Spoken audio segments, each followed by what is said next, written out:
Ada satu kejadian yang baru-baru ini Pak mengingatkan kepada kita.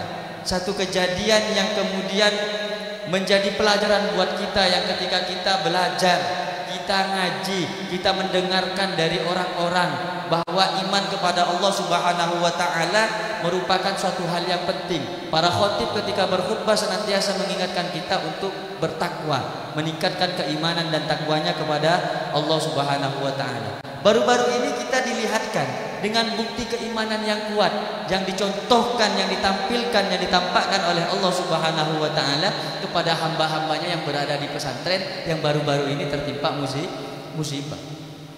Bisa dibayangkan Pak, yang tertimpa musibah usianya masih 12 tahun Pak. 12 tahun, 13 tahun, paling tua 17 tahun, itu sedikit. Yang banyak yang muda-muda. Ketika di media saya lihat yang terjadi ketika mereka anak-anak kecil ditimpa musibah, reruntuhan dari lantai 3 dan lantai 4. Ini Pak, kalau kena ke orang kayak gitu Pak, habis Pak, remuk Pak, hancur sejadi-jadinya Pak. Tapi mukjizat terjadi di sana, diberikan oleh Allah Subhanahu wa taala, ditampakkan. Loh, anak-anak kecil ini yang tertimpa dan tertimbun masih sempat saut-sautan, dan yang dibicarakan bukan ngerasain bininya orang Pak. Enggak ada yang ngerasain bininya orang. Enggak ada yang kemudian musyawarah berkumpul untuk mengadakan pengajian atau berkumpul di sana untuk membicarakan keburukan orang.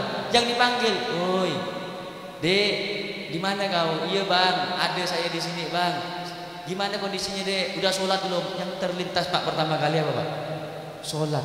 Ditanya Isya, kejadiannya asar, Isya diajak sembahyang, kawannya masih nyaut, "Yuk sholat yuk, ayo, siapa yang jadi imam?" Ini kena timpa Pak, tak bisa kemana-mana.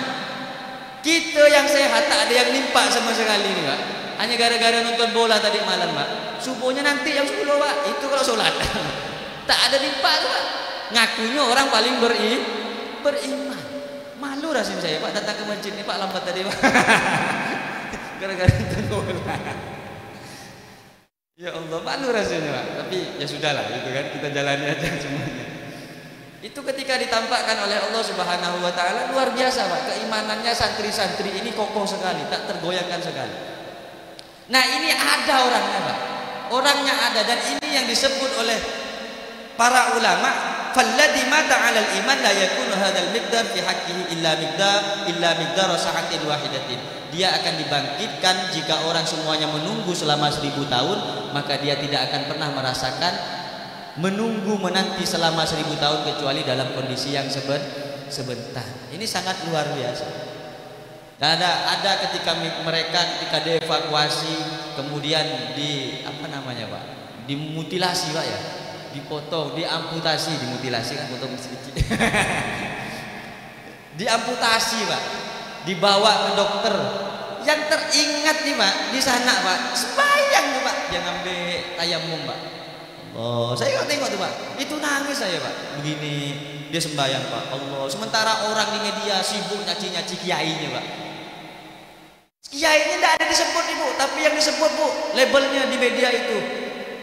Seperti apakah orang tua mendidik anak-anak? Mesti orang tuanya paling tak pernah sembahyang. Kiai ini yang dihina-hina habis-habisan. Itu terenyuh hati saya Pak, luar biasa. Dilihat anak yang kadang nakal pakai baju apa yang bisa ditutup kepalanya itu Pak. Itu kan kadang digunakan oleh anak-anak balapan, anak-anak yang nakal. Lah ini Pak, anak-anak santri pakai itu sembahyang.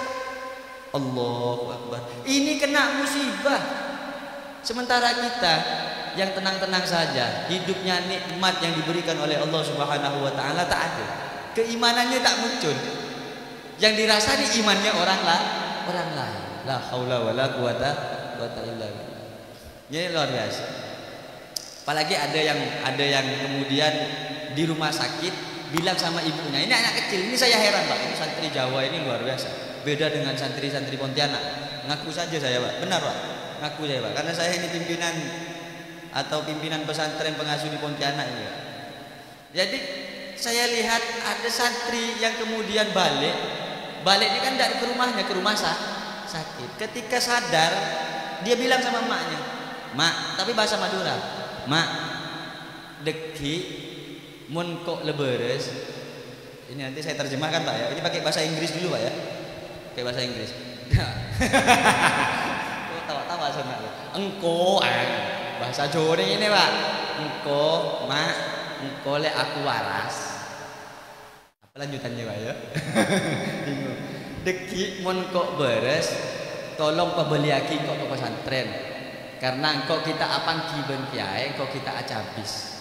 Kalau bahasa Indonesianya, mak, nanti mak, kalau saya udah sembuh mak, bawa balik saya ke pondok, karena saya belum ketemu dengan kiai. Saya yang keluar ke sini ini belum sowan sama kiai. Ini Pak nyari pesantren atau santri di Pontianak Pak, tak ada kayak gini Pak, tak ada izin Pak. Balik-balik gitu jadi Bu, izin 2 hari nanti tunggu 1 minggu baru datang. Kadang sama emaknya atau bapaknya kalau ke rumah, anaknya tak mau balik ditawarkan balik Pak. Dok, nak mau balik dah? Ada apa mak? Itu sepupu kau ulang tahun. Ulang tahun dah suruh balik Pak. Luar biasa Pontianak Pak. Aku tak stres jadi kiai Pontianak Pak. Angkanya kurus kayak gini Pak.